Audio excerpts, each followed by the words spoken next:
Conversa de música no sofá da Leila Maria. Inscreva-se no canal e dê seu like. Apresentação Leila Maria. Diversão, humor, verdade, descontração. Inscreva-se. Olá, amigos. É com muito prazer que eu hoje trago o meu entrevistado de hoje, mas eu vou fazer uma pequena explicação antes sobre uma coisa comumente chamada de efeito borboleta.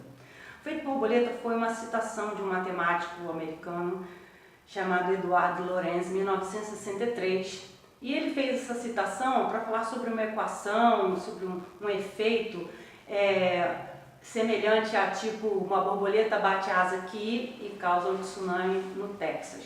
Isso aconteceu comigo em relação ao meu convidado, porque eu conheci esse meu convidado, eu tinha 11 anos, ele tinha 16, era um adolescente músico. Nós nos encontramos num karaokê, uma espécie de karaokê, onde eu fui cantar 3 vezes e não recebi voto, não recebi Coca-Cola, presente, nada, não recebia nada.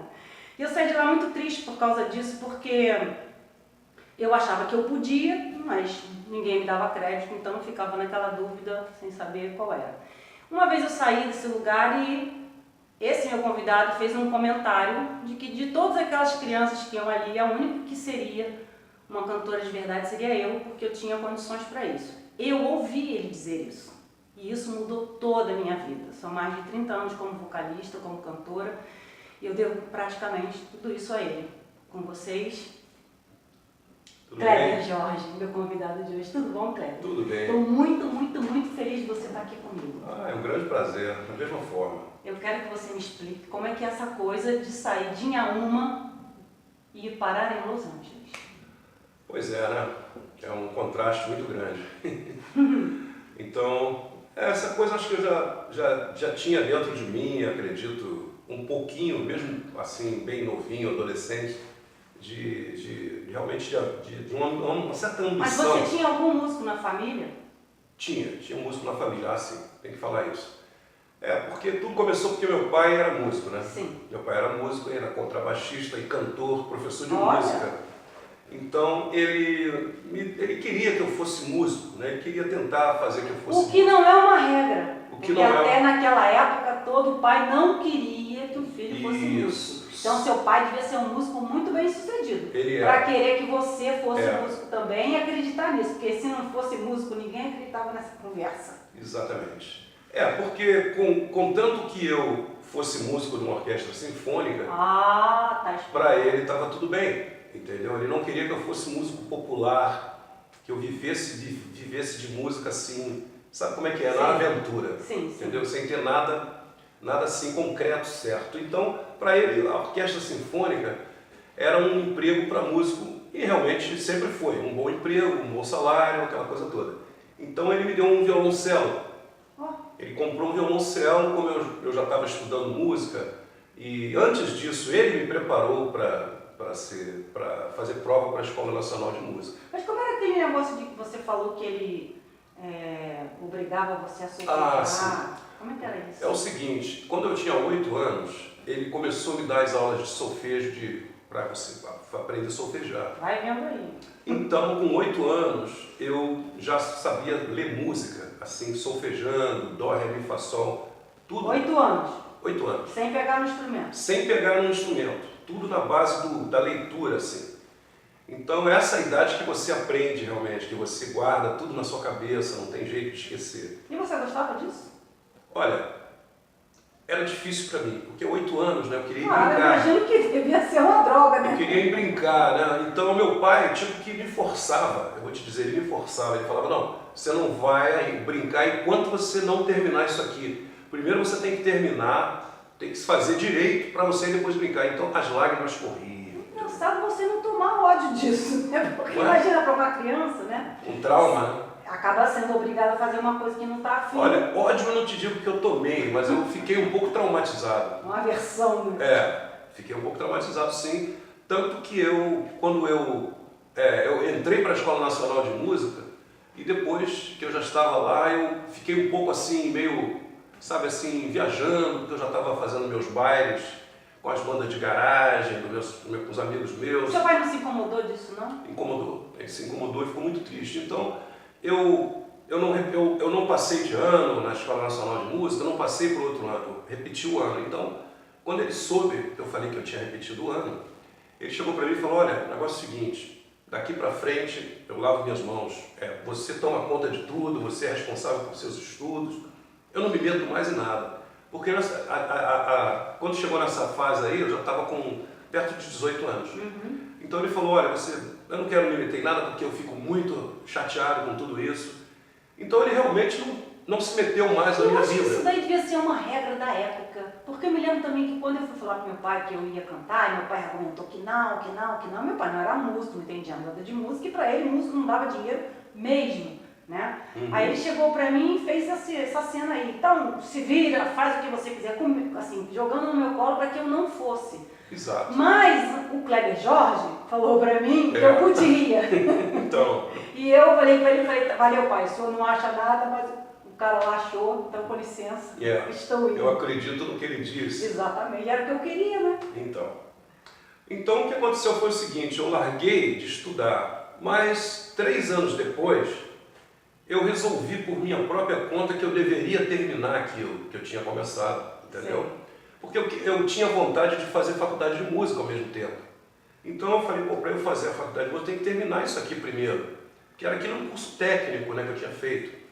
Então eu por minha própria conta, eu fui e com a professora, entendeu, particular, me ajudou, me preparou. Eu entrei no último ano do curso, consegui fazer um teste e consegui entrar no último ano e só fiz 1 ano e terminei tudo. Peguei o diploma, aquela coisa toda. Então depois eu fiz vestibular para música, entrei para um UERJ e tudo, e não concluí, não terminei tudo. Tranquei a matrícula e tudo, mas aí eu já era adulto, né? Eu já tinha 21 anos e tudo, essa coisa toda. Então, com isso aí, eu fazendo baile para lá e para cá, aquela coisa toda, passaram as fases dos bailes, eu comecei a trabalhar na noite carioca e comecei a conhecer músicos que já haviam morado nos Estados Unidos, já tinham trabalhado, vivido lá. Então, mas antes disso, você não chegou a tocar aqui, assim, profissionalmente, algum lugar? Sim. Porque eu me lembro que teve eu encontrei com ele aos 11 e depois minha mãe me mandou na padaria, é o destino, né? Dei de cara com ele de novo na calçada. Aí ele virou-se para mim e disse, você ainda está cantando? Eu falei, sim, cantando. No banheiro, no quarto, na sala, em casa, em qualquer lugar eu cantava. Então, a pergunta que ele fez não foi exatamente o que eu respondi, mas ele falou, então você vai lá em casa que a gente vai ensaiar umas músicas, eu vou te levar no baile que eu toco, que era um conjunto de música portuguesa, chamado Vera Cruz, né? Onde tinha uma rodada de música pop. Isso. E lá fui eu com ele de novo, né? Isso mesmo. Mais uma vez da tal da canja. Na Casa Portuguesa. Na Casa Portuguesa. Fui lá umas 2 vezes, o dono apertou minha mão, não me deu nenhum, né? Apertou minha mão, disse obrigado, e eu fiquei feliz igual um pinto no lixo. Aí chegando lá, tudo bem, tudo certo, eis que nunca mais eu vi o Kleber, nós ficamos aí bem uns 30 anos. 30 anos, sem se ver. Exato. E eu comecei a sentir uma necessidade de falar para ele sobre a minha alegria dele ter um comentário direcionado toda a minha vida. E aí eu comecei a procurar por ele em tudo quanto era lugar e não achava, não é isso? Isso mesmo. Ninguém sabia onde estava Kleber, ninguém sabia o que era feito do Kleber. E daqui a pouco eu conto mais um pedaço disso aí. Mas vamos lá. Então você já estava lá com alguns amigos. Isso. Então eu comecei a trabalhar pela noite e aí conhecendo esses músicos que já haviam tido uma vida nos Estados Unidos, comecei a ouvir aquelas histórias, fiquei muito curioso. Ficava sempre curioso e também eu tinha vontade de estudar música também lá. E havia um professor na época de música, aliás era o Moacir Santos, um músico que já tinha mudado dos Estados Unidos há muitos anos, e ele foi professor de música de vários músicos, inclusive o Sérgio Mendes. Quando o Sérgio morava aqui, ele também morava, então o Sérgio estudou com ele. E vários outros músicos que ficaram muito bem sucedidos estudaram harmonia, arranjos com esse músico. Moacir Santos, compositor, que mudou para Los Angeles e foi para os Estados Unidos com a família, com a mulher e tudo. E acabou também se dando assim muito bem, a vida dele andou muito bem por lá. E ele virou um músico conhecido, compositor, gravou vários discos, tinha contrato com gravadora. E quando eu cheguei em Los Angeles, acho que ele já estava numa faixa de seus 60, quase 70 anos, quando eu mudei para lá. Ele já estava com 60 e poucos anos, já estava aposentado. E a primeira oportunidade que eu tive, que eu conheci, que ele me viu tocando, ele falou... Mas você já chegou em Los Angeles tocando, assim, tipo assim, já saiu daqui com a gig pronta? Não, eu não cheguei em Los Angeles tocando, não. Eu cheguei em Los Angeles, até eu chegar nessa história do Moacir Santos, eu cheguei em Los Angeles, por convite de um amigo meu, que já estava lá, músico também, me convidou para ir. Esse amigo, quando eu cheguei lá, eu vi que a coisa era bem diferente, não ia ter logo trabalho assim no início de música, então, como eu tinha minha filha aqui, minha filha ficou aqui, tudo, que eu estava divorciado, então eu tinha que mandar dinheiro, né, da pensão da minha filha todo mês, e eu não tinha trabalho assim. Então eu fui, um amigo de um amigo, ajudou a gente a trabalhar numa tipografia lá, entendeu?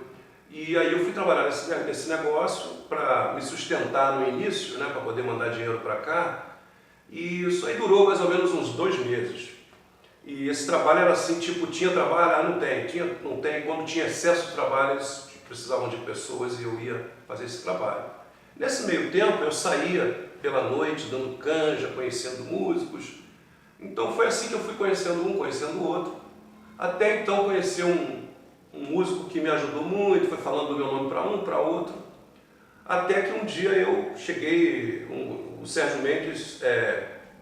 Eu montei o meu próprio grupo também, né, claro, antes disso, e comecei a tocar, fazer show pra lá, coisa pra cá, pra lá e pra cá. E meu nome foi indo, as pessoas foram ouvindo meu nome e tudo, e até o Sérgio Mendes tomou conhecimento da minha existência em Los Angeles e tudo. E um determinado dia ele precisava de uma gravação grande para várias pessoas fazerem vocal, e aí eu fui chamado para essa gravação, eu fui ao estúdio, e eu fiz a gravação com ele. No final da gravação ele veio para mim e falou: pô, estou sabendo também que você toca guitarra muito bem, coisa e tal. E ele falou: poxa, de repente a gente vai fazer alguma coisa juntos, porque eu não tenho guitarrista no momento. Você está interessado em... Eu falei: poxa, Sérgio, seria uma honra e tudo. Aí, então tá legal, vou ter uma turnê para Filipinas, e então você vai fazer esse negócio aí com a gente. Vou te mandar todo o material do show, você estuda, depois vamos ter um ensaio, 2 dias de ensaio, e a gente vai ver como é que vai ficar isso aí. Mas isso foi antes ou foi depois daquele outro músico que você sim. Disco? Teve uma outra história aí nessa... Bom, a razão de eu ter chegado até o Sérgio Mendes também foi por causa do fato de eu ter tocado com um músico contrabaixista americano, John Patitucci, inclusive bem conhecido aqui no Brasil, os músicos adoram esse cara, os contrabaixistas, e ele tinha um projeto de um CD com músicas brasileiras, e então dessa maneira foi que eu consegui o negócio todo, porque ele estava gravando com o João Bosco, o Ivan Lins, Dori Caymmi, que todos eles estavam em Los Angeles, então ele conseguiu pegar esse povo e incluir no CD dele, chamado Mistura Fina. E ele estava precisando de mais gente para adicionar nesse projeto, foi então que mencionaram meu nome para ele. E falou: tem o Kleber Jorge aí que você não conhece? Aí ele falou: me dá um telefone. Então o cara me ligou, esse John me ligou e eu entrei em contato com ele, pediu que eu mandasse músicas, que ele estava fazendo esse projeto. Você compõe também? Componho. Então eu aí mandei as músicas para ele, e ele adorou minhas músicas, e logo respondeu dizendo que com certeza ele ia gravar pelo menos uma música. Então, foi tudo assim, eu saí, né, fiquei muito feliz com aquele convite. Foi a minha primeira, eu posso dizer que foi a minha primeira coisa assim, bem grande, oportunidade que apareceu para mim lá. Foi trabalhar com o John e depois viajar quase o mundo todo divulgando aquele CD, tocando aquele CD, cantando a música do João, do Ivan, do Dori, cantando a minha música no show também. Era tipo um convidado, eu era um convidado especial desse cara. Legal, né? Muito legal. Ele fazia o show dele, instrumental, e assim, em determinado momento, ele me apresentava. Eu entrava e cantava assim 5 músicas, tudo em português, de vez assim. Então o público ficava assim: uau, o que é isso? Nossa! Então aquela foi a porta abriu para mim ali. E aí, depois disso, a turnê, tipo que já estava no finalzinho, foi quando eu fui fazer essa gravação pro Sérgio, no estúdio. E quando eu cheguei no estúdio, o Sérgio depois veio conversar comigo. Mas quem indicou você pro Sérgio? Foi esse seu amigo da Quem me indicou pro Sérgio foi o baterista do Sérgio. Ah, tá. Na ocasião era um baterista americano e ele me conheceu também assim, tipo, dando canja e me gostou muito do meu trabalho na hora. E ele tinha a própria banda dele também, e aí me convidou para fazer os trabalhos com ele. E aí já começou a falar do meu nome pro Sérgio. Pô, tem um cara aí que você tem que conhecer, entendeu? Toca violão, canta, e tudo seria ideal pra gente. Mas aí o Sérgio falou, no momento eu tenho guitarrista, não posso contratar outro. E aí passou o tempo, entendeu? Isso, o tempo foi passando. Enquanto chegou o dia dessa gravação, da gravação de fazer backing, eu cheguei no estúdio e ele veio falar comigo, pô, tô sabendo aí que você tá com o John Patitucci, cara. Pô, que barato, cara. Nossa. Aí aquilo ajudou, né? Ele falou, pô, o cara tá com um músico americano, pô, famoso e aquela coisa toda. Aí foi quando ele falou pra mim, você toca guitarra também? Eu tô sem guitarrista, pô, você não tá afim de fazer um ensaio comigo? Aí ele falou assim, você não tá afim de fazer um ensaio comigo? Tipo uma audição, entendeu? E eu falei, claro, Sérgio, eu não sei. Isso lá fora é muito comum, né? É muito comum. Aqui não, aqui o cara tem que já ir, já estar com uma vaga garantida, porque se chamar ele para fazer um teste, isso até ofende, né? Parece que é, né? É, lá fora não, lá fora isso é comum, as pessoas vão fazer teste sem problema. Mas eu fiz o teste pro Oba-Oba aqui, já existia naquela época. Não, existe, mas eu quero dizer que lá fora... lá fora é muito isso comum. Isso é comum, né? Um famoso até, um músico conceituado, chamado para fazer uma audição. Né? Aqui não, aqui você é chamado para fazer audição. Como assim vou fazer uma audição? Eu já sou profissional. Já sou. Não, lá não. Coisa do brasileiro, né? Coisa do brasileiro. Enquanto isso, eu procurando o Kleber. Eu levei, assim, acho que uns 10 anos, querendo saber onde que eu achava Kleber Jorge. E perguntava para um, perguntava para outro, porque eu queria falar para ele o que tinha acontecido comigo, né? Eu queria agradecer a ele, eu não tinha essa oportunidade. E sempre perguntava a um, perguntava a outro, e ninguém sabia, até que um dia alguém falou, você quer saber onde está Kleber Jorge? Kleber Jorge, e Jorge está em Los Angeles com Sérgio Mendes. Tá vendo só? Então, a coisa dali pra frente, eu fui para essa audição do Sérgio Mendes, ele me deu todas as músicas, tudo que eu tinha que aprender, eu aprendi, fui fazer um ensaio, ele ficou assim, tipo, nossa senhora, na terceira música, ele saiu do piano e levantou, foi andando assim na minha direção, me deu um tremendo abraço, dizendo, nossa, finalmente eu estou com um swing brasileiro de verdade. Porque antes ele tinha um guitarrista que era americano e o cara ficou com ele 10 anos. Então, mas é outra vibe, né? É outra vibe, não é a mesma coisa. Eu vi o show, gente, no domingo, tive a oportunidade, o presente de assistir o show do Sérgio Mendes. Eu fiquei sabendo que o baterista é brasileiro, o baixista é brasileiro, o percussionista é baiano, né? Exato, e você aqui, meu vizinho. Então. E aí o que aconteceu foi que ele ficou feliz. O seu trabalho. O meu trabalho sobre essa... Quando eu cheguei, fiz o ensaio, tipo, peguei a gig, né? Tipo assim, ganhei a gig, é minha. E aí ele veio e ficou falando pra mim, pô, você sinta em casa, isso aqui, entendeu? A sua família, entendeu?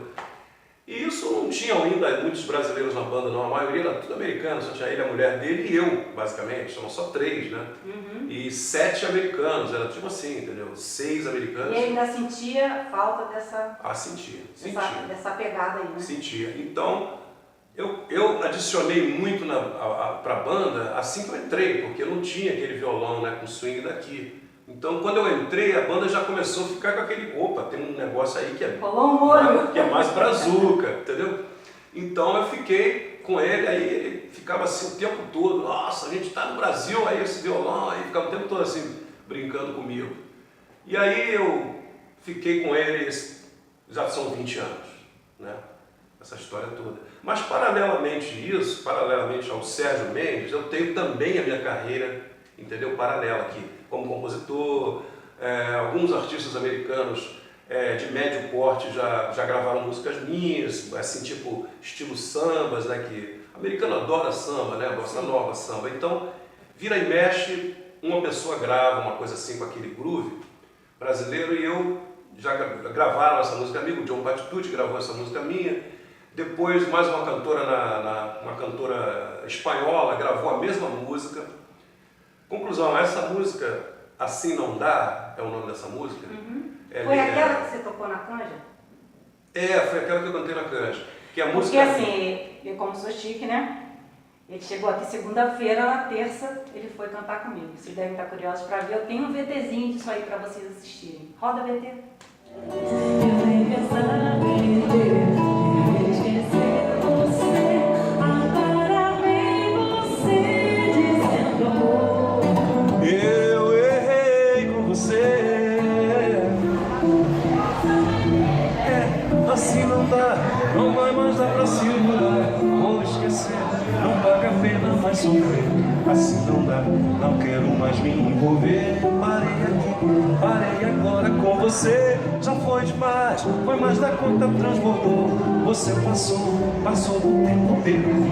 Agora vai, não quero mais você. Foi como foi, alguma coisa irreal, impassional. Mas como aconteceu, se desgastou, soprou no vento e te levou de mim. Então eu digo que não dá, assim não dá. Você ficou na contramão, ingratidão, nós não podemos perdoar. Agora vai, segue o seu mundo em paz. E tantas você fez que eu me machuquei. E tudo que aguentei por te querer. Porém o mundo dá muita falta, então haja coração, haja coração. Por isso é que eu te digo que assim não dá. Melhor acabar, que não tem perdão. E aí, gostaram? Legal demais, né? Também curti adoidado.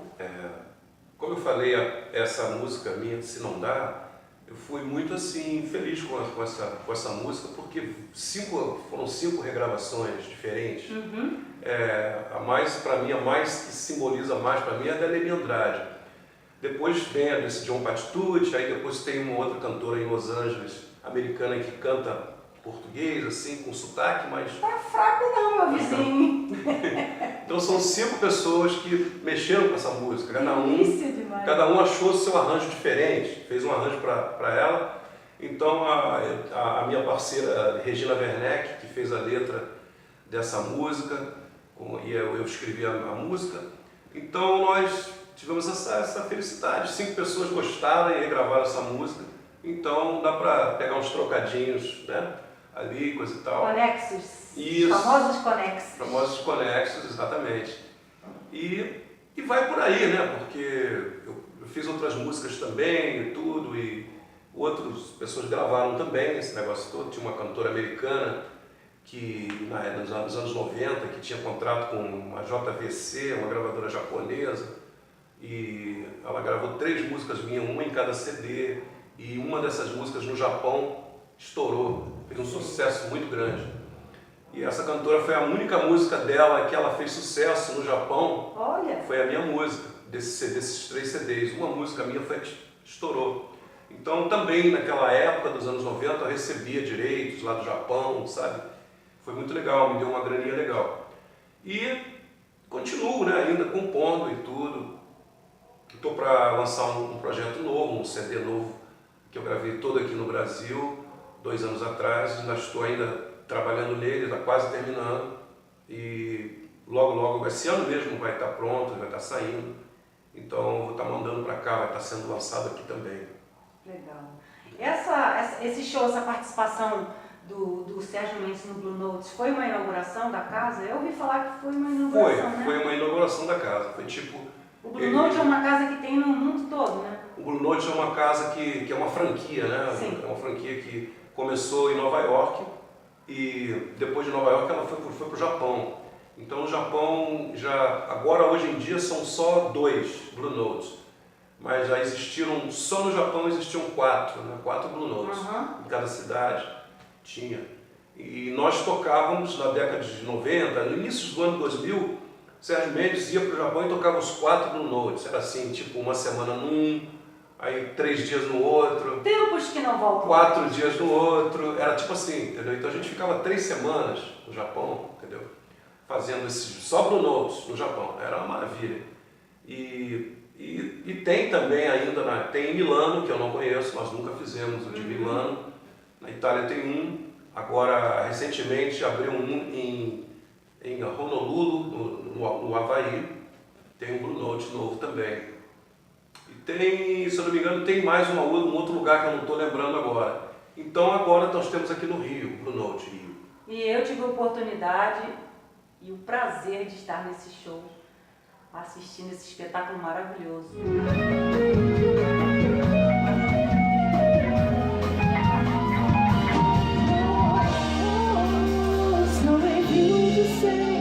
You want me to, I'm gonna let you go. I'm gonna hold you in my arms forever. I'm trying to make up all the times I hurt you so. Gonna hold your body close to mine. From this day on, we're gonna be together. Oh, I swear this time, I'm never gonna let you go.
Estou muito feliz de ter recebido você aqui, adorei esse nosso reencontro. Ah, querida, muito obrigado. Da mesma forma, foi meu prazer, uma honra ter Kleber Jorge, gente, um beijo para vocês e até a próxima oportunidade, se Deus quiser. Beijo, gente. Prazer.